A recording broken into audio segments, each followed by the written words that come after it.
Hello, ladies and gentlemen. Eddie Marcus here. Again, spokesman and advocate of basic human rights for all people. You know, ladies and gentlemen, people have said that this is a Christian nation, and others have decided that they weren't going to accept that. They have decided that Christianity was the only way to get to God, to salvation. Others have decided that there are other ways. And for me, as a spokesman and advocate of basic human rights, I've been taught the information that I've been given. When it comes down to God, all that I speak to you is based upon my understanding and respect and faith in God. When it comes to salvation and beings going to heaven and stuff like that, I leave that to every individual.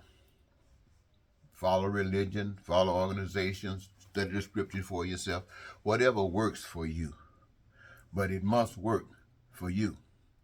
Now, there was a time when I would preach from the pulpit and I would preach scripture.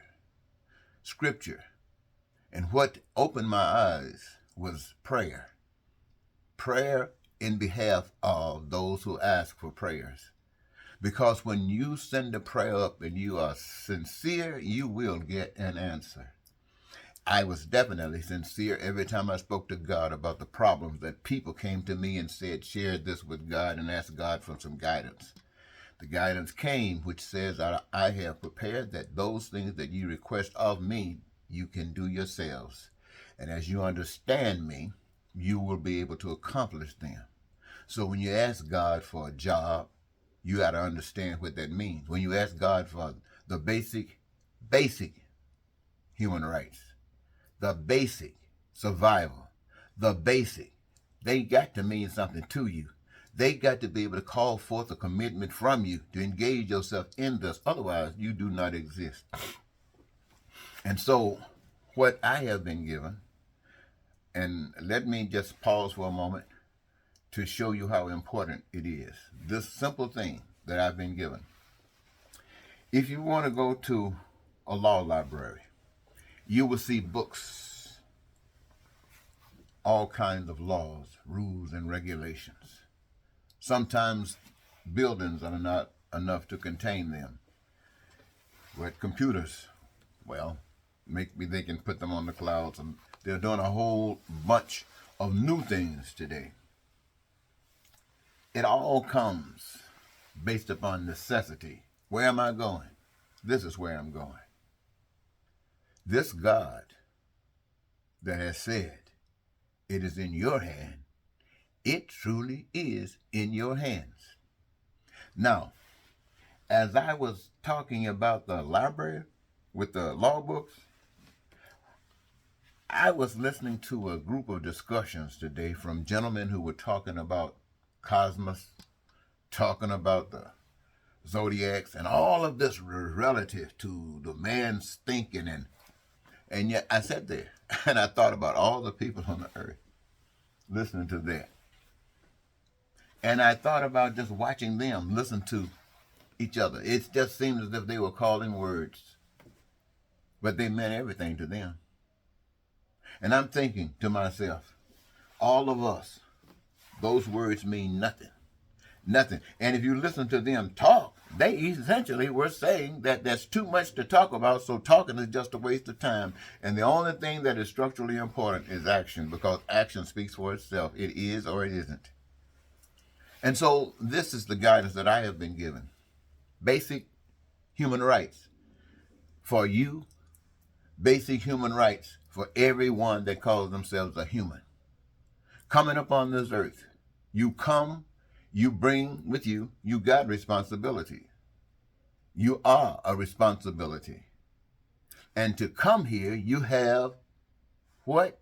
You have a responsibility. And that responsibility is to play a role in your life. There was a time when people used to barter. You've heard of that.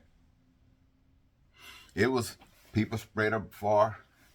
You got something. Somebody else got something. You want that. Perhaps they want what you got. Maybe you could exchange, so on and so forth. This was a way of life and it was fine. It was expressive of the true way of life.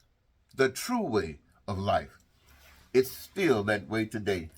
It is still that way today. Only thing is the population is so big.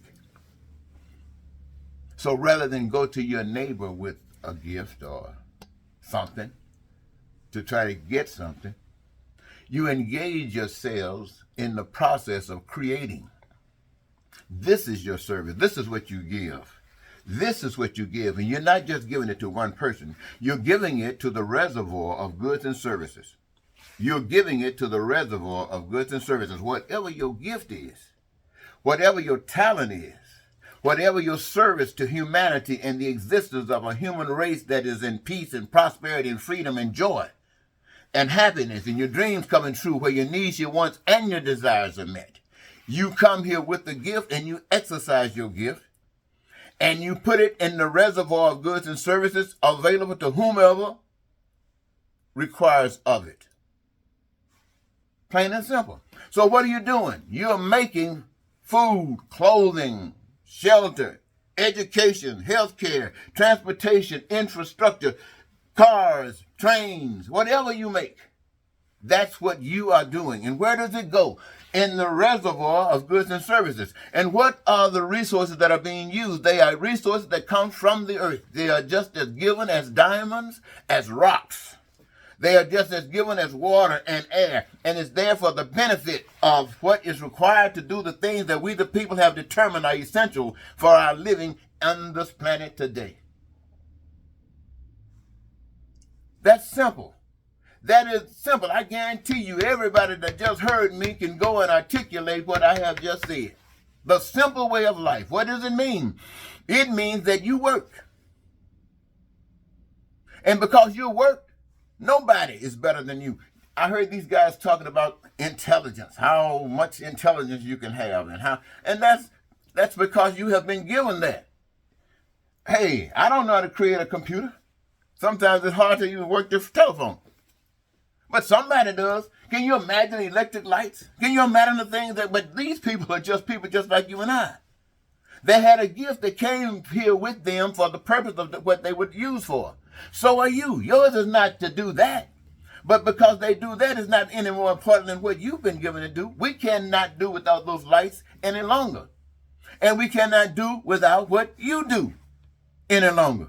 So you got to keep on keeping on, just like the light got to keep on burning. And everybody got to keep on keeping on, so there will be enough for no lying and no cheating and no stealing and no killing and no hatred and no racism and no bigotry and no terror and no war. Simple, simple. America. Can you imagine what it has been said about America? Is it all true, or was it whitewashed?